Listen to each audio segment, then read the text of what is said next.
and he was mentioning that he'd gone through some pretty big life changes over the past few years, and was excited about the fact that after a pretty rough stretch, he had recovered or found his workout routine again, sort of a revival in his old identity.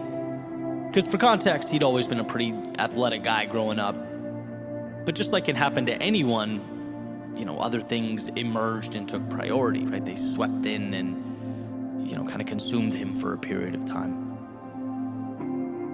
And I guess, in a way, that part of him that used to fire on all cylinders was buried. He lost it.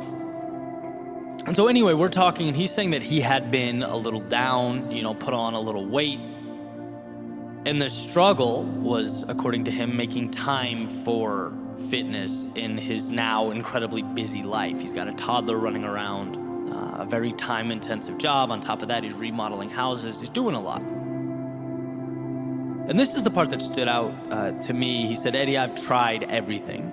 I went through, quick phases where I was motivated, but I couldn't, maintain that consistency. I was working, and then after work, I'd be with my son, who was, just too little to leave alone for 45 minutes. And this is what's funny, because it sounds so simple, but, he says, I found a gym with a daycare so I could bring my son and work out for 45 minutes.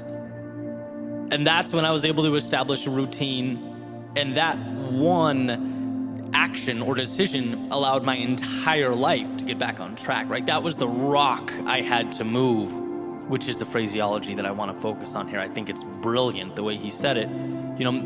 Basically, once I could figure out how to work out on afternoons when he's with me, I was able to make it go from sometimes a thing to always a thing.